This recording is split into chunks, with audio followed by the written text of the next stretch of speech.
to be able to supply them with the capacity to be able to change their teaching, but not to overburden them with lots of extra work, but to be able to indicate how they can bring in these ideas of sustainability, carbon neutrality, how they can bring those into their teaching and do it within the context of their discipline, their program areas. So to indicate that it's not just additional work, but it's introducing these ideas and teaching in slightly different ways.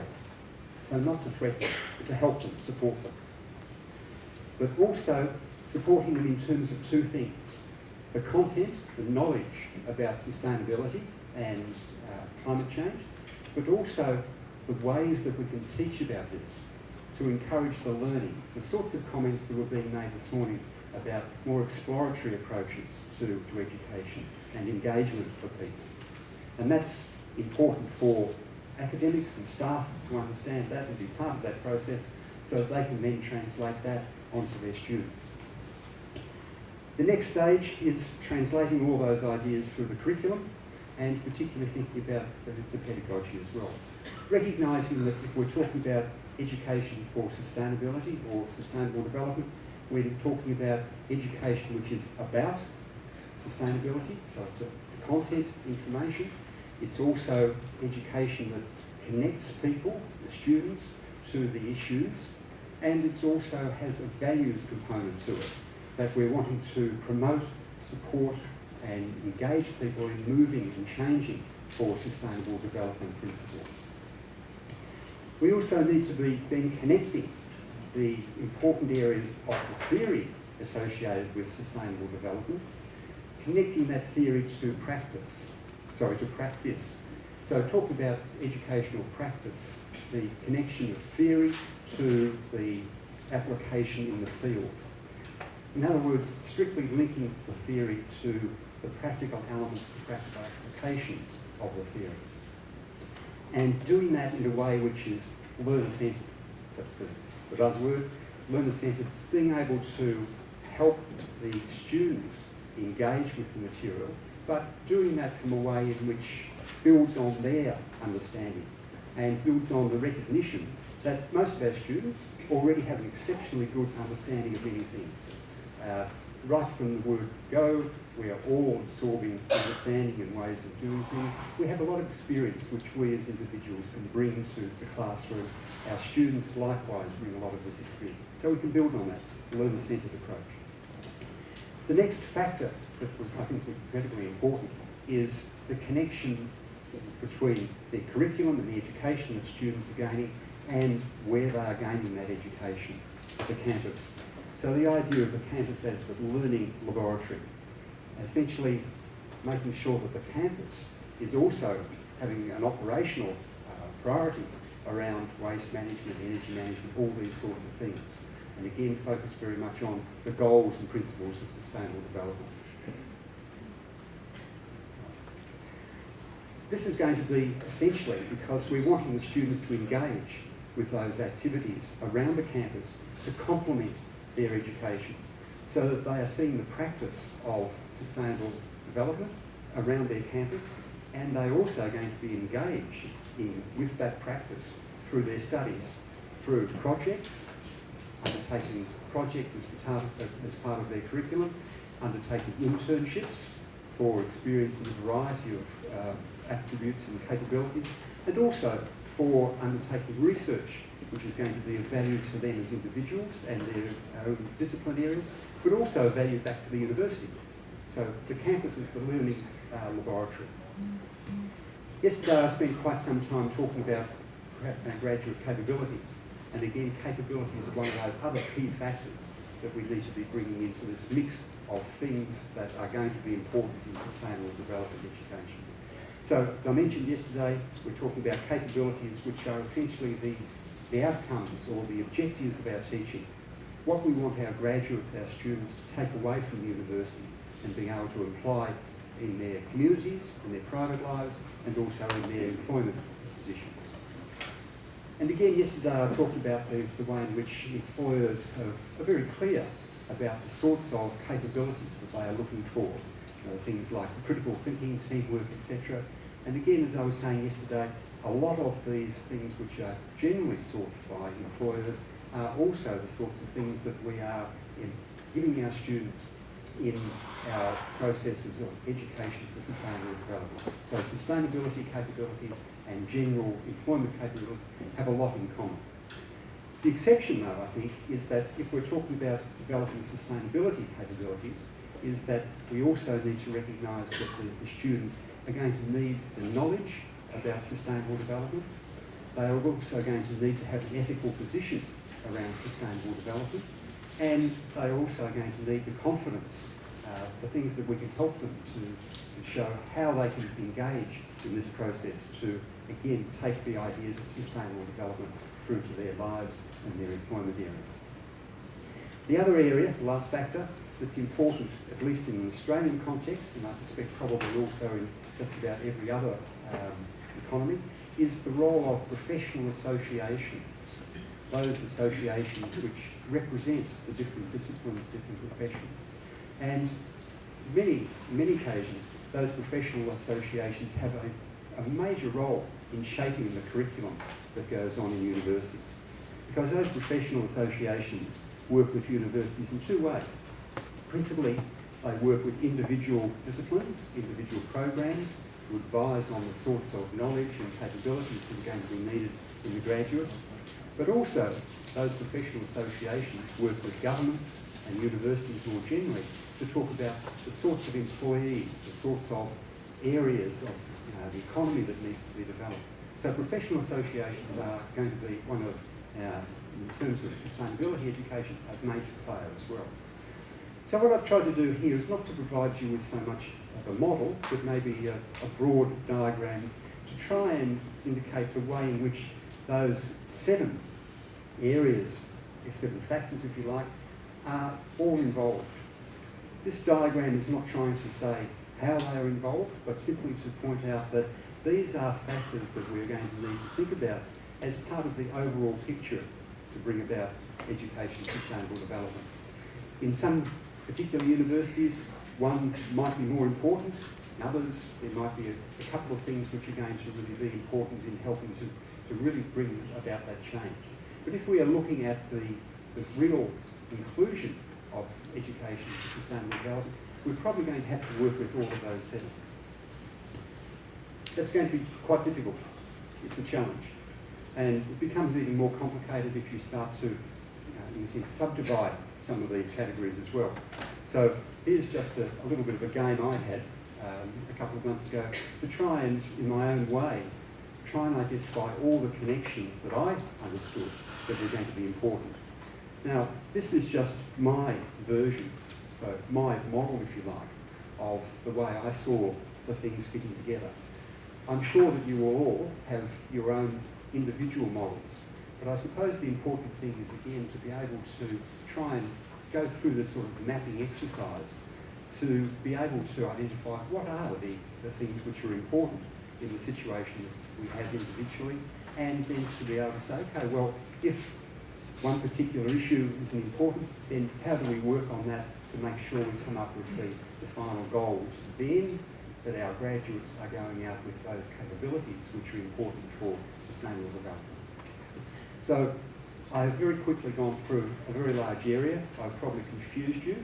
I hope I have challenged you a little bit, but I also hope that I've perhaps supported your feelings that this is very hard.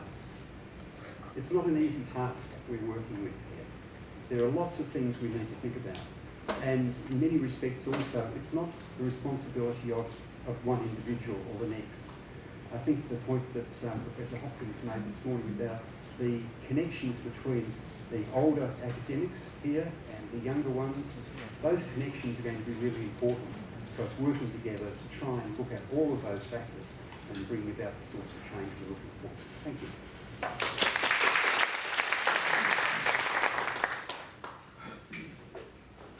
Thank you very much, Professor Ian Thomas. And our next speaker is Professor Zhang Zicao. Professor Zhang, I think he is one of the most important professors in the area of environment education, and also now he is working for our Ministry of Education. And today he will let us know the practices in the campus of Taiwan. I think the Sustainable Campus Program in Taiwan has been one of the most important model programs that not only just implemented very successfully in Taiwan, but also be a model and a case study in the international society. Let's welcome Professor Zhang Zicao. Thank you, Dr. Ye. He's my very good colleague, and so very kind introduction. Yeah, this is a good arrangement. After we have learned a lot of great theories, views, and concepts, models, and real practice in a university, and final stage, final talk, asked me to report what we have done in Taiwan. It seems to me like an oral examination, and kind of report to you and to ask how much we have done and did we do a good job or not. So kind of nervous, but yeah, I'll try my best to make this presentation, and hopefully you can give me good advice and to let me to do the job better in the future. Okay. So I'm going to have a talk about the education for sustainability practice in the campus of Taiwan.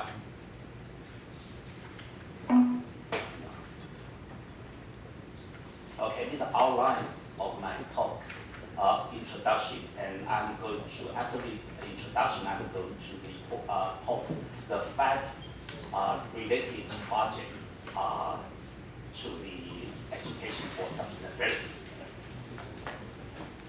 First one, Sustainable Campus Project and Environmental and Education Act. Also, Disaster Preparedness School Network and Energy Education. And finally, the Climate Change Adaptation Education is related to today's conference.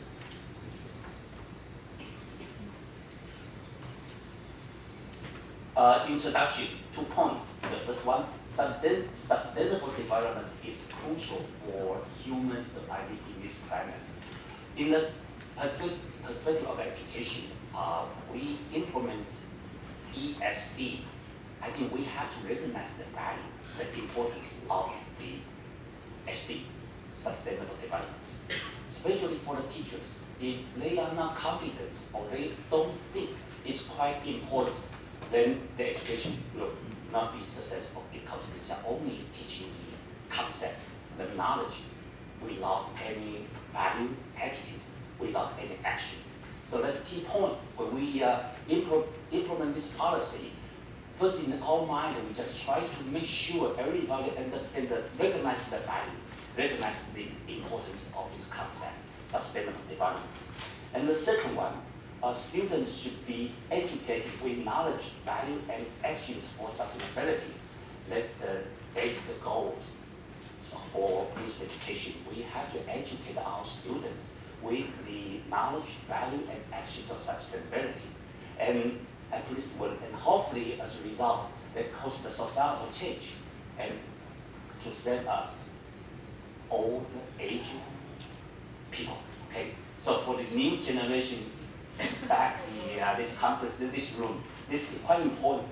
Hope you can cause the societal change. Also, you can improve the correct direction of the human development.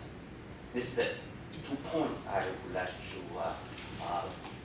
talk about our goals of the national education to implement the sustainable development.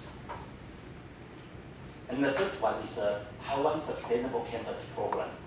And this is a program calling for physical renovation and utility operation of campuses to demonstrate the concept and meet the requirement of sustainable development, as well as to transform the school management, teaching, learning, living, and community into sustainable ways. It's quite important project. Since 2002, we spent a lot of money to try to transform this campus, school campus, into a sustainable campus in terms of the energy energy, water, materials recycling, in terms of biodiversity, in terms of good sound environmental management, to reduce the energy consumption, water consumption, everything. That's quite important project. And this is the framework. This is a software because with educational sustainability, not just hardware, not just equipment. So it's quite important. We have to developing an environmental policy and acting accordingly. That's policy. And second one, using campus for teaching and learning. And third one, implementing education for sustainability. Then finally, practicing in daily life activities. This educational side, I mean, that's quite important. We're talking about a sustainable campus, talking about hardware, talking about equipment, but the core, the important thing is that should perform in the way of the daily life, in their learning and their teaching. This is the hardware. We have a campus ecology, we have biodiversity, native species conservation, water cycle maintenance, and multi-layer planting, and habitat preservation, organic farming. This is quite ecological environment. And this is sustainable technology. We call it sustainable technology, green architecture, healthy architecture, energy reuse, regeneration, material recycle, reuse, and new technology for sustainability. This is a very comprehensive project. And since 2002, this is the beginning, we put a lot of efforts to teach to inform the teachers and the principals and the students in our school sectors to understand how to incorporate the concept of sustainability into the teaching, learning, and also management in the school settings. This is the first project. And the second project, non-project, is the Environmental Educational Act. Thanks to Dr. Ye from EPA. EPA passed a law 2 years ago and put into practice last year. This law required each school is required to appoint a teacher to implement the environmental education, and he or she has to be certified as an environmental educator in 5 years. That's first, every school has to appoint a teacher to teach environmental education for all the school students and teachers. And the second important item, all schools have to implement 4 hours environmental education for their students and teachers every year. It's required by the government. Every school has to have 4 hours environmental education for their students and for their staff and teachers. And even for the government perspective, even this law, including the public service personnel, have to take the 4 hours environmental education, including our President Ma. He has to take the 4 hours environmental education every year for 4 hours. It's very important. I think it's kind of a milestone for our implementing environmental education in Taiwan, the milestones from last year. And what we had done in the school in terms of environmental education, first one, infusing EE into curriculum. That's the year 2000. The government required all from 1 to 9, all the curriculum framework has to incorporate the EE, the concept of sustainability into the curriculum framework into all 7 disciplines that's required by the national curriculum framework. And the second one, recycling, has been well done in Taiwan school settings since at least for 30 years. So I believe the literacy of recycling, the Taiwan students or their parents, I think the literacy compared with the other countries will be very confident. Our literacy of recycling is very high. And the Green School Project and also the Sustainable Campus Project I just mentioned before. And also we have school-based EE curriculum. When we talk about incorporating the concept EE into the curriculum, then we also emphasize more on the local environment, local features. That means we hope we can school-based.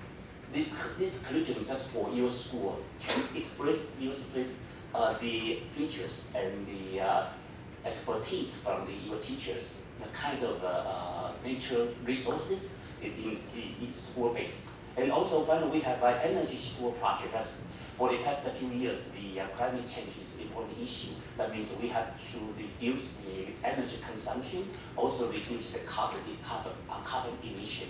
This we have done for the school sectors. And response to the Environment Education Act, I just mentioned it's a kind of milestone. That means for the perspectives from the field of environmental education, we think it's quite important opportunity. We can use this occasion and to promote, improve the environmental education into the higher stage. That means, first one, we developed 4 hours EE projects. So for us, this is a quite important job. We can inform and we also can let school to know how to implement 4 hours environmental education. And we give them example. Also, we just kind of needed them to inform the environmental issues. For instance, sustainability, that we can ask them to do the 4 hours environmental education project and to deal with the issue we think is important. And the second one, we conducting training workshop for EE teachers. I just mentioned every school has to appoint 1 teacher to be certified. So in the coming 5 years, we are going to have more than 4,000 teachers to be interested in, and also to practice environmental education and to waiting for be certified. That's a very good manpower, very good human resources in the educational sectors. So that's an opportunity for us, and we just try to help them to get a certification. And by the way, in addition to the requirement, the EE educators and also for our project, for the educational project, we also will, because there's the institution or place can be certified for, we call it environmental education facility. That means a lot of the NGO and the government agencies with natural resources, they would like to apply for this certification.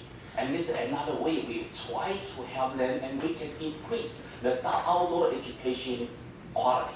That means we just don't think education just happen in the classroom.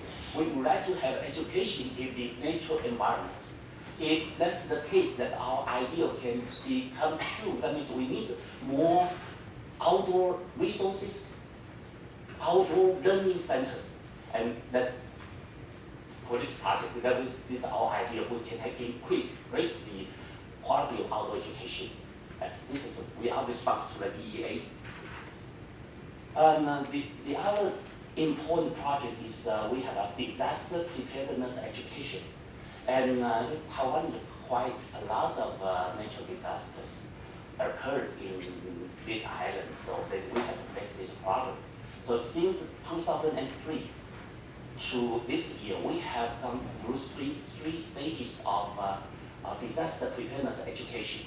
From the 2003 and 2006, we approached the cultivating professionals for disaster preparedness education, that's teacher education, workshop for preparing for the teacher profession to teach the disaster preparedness education. And from 2007 to 2010, we have a project for disaster preparedness schools. We have every school to be prepared for the disasters. That's 2007 and 2010. And 2011 to 2014, this is the second year of this stage. We try to build in networks of disaster preparedness schools. A network can help each other, can share information. That's the project. For the structure, we cover the types of disaster. We have earthquake, typhoon, flood, landslide, and many coastal disasters. And the topics of the education from K-9, high schools, college, community, even special education, that means special needs people's education. And approaches, we have a supporting system, we have teaching materials, we also teaching training and disaster preparedness school project and evaluation system. These are the 5 approaches. And how we help the school to be a disaster preparedness. We have 3 steps. First one, we have them examining the safety issue of campus. Second one, we developing disaster preparedness plan for the school. And the third one, conducting drills for disaster preparedness. It's quite important because they are many specialties. So all the school, they just don't know how to examine where is the might be a crisis of disaster will happen. So first we have to help them to examine the safety issues of the campus, the whole campus. And the step 2, understanding local disasters, that relate to the local disasters. What kind of disaster can happen before, and maybe the possibility happen in the future. And the second one, we have learning, disaster management, and developing related teaching materials and learning activities.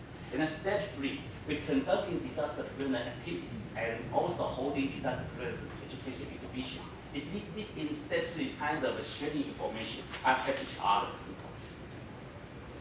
And okay, this is we have a supporting system. We have a website. We have a website for the school's susceptibility and the vulnerability of disasters. This is very good information for school to check to see if their school have any kind of possibility of a disaster. And we have teacher training. We have teaching materials. We have implementing. We have drills. And although we have evaluation put into the this education, we evaluated the school, local district of education performance every year. So put this in the important item to check if they did this job well or not. We have energy education, improving energy efficiency of campus building and equipment. So we replacing with more energy efficient equipment. We also requiring green building level for new school building. We have strengthened the campus environment management. So we training workshop for the greenhouse gas inventory and energy management. We also verification of greenhouse gas emission. Not all the schools, just at the beginning stage, so just some of the schools engage in this process. And finally, we are evaluating school performance for energy education. The same way the music education evaluated the university or college performance every year or every 5 years. And we put this item into the major item, one of the major items. So if the university asks for money from music education, then they have to take care of this issue. And finally, there's a climate change adaptation education.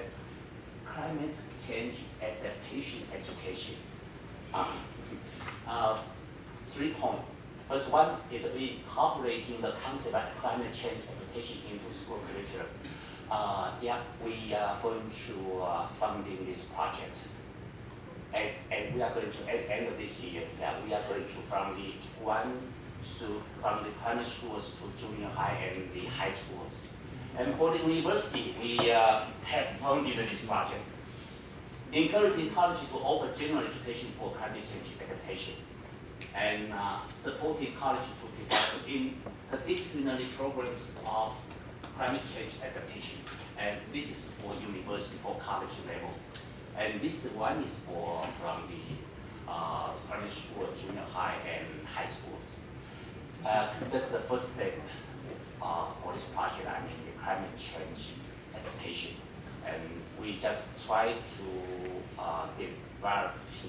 develop the materials for the school, also try to offer some kind of courses, general educational programs for this course. That's the expert stage. We are, after this conference, I think I will organize a focus group discussion and to discuss what we can do for this issue. And for the coming 3 years, we have arranged, allocated some money just in this field to try to implement the education for climate change adaptation.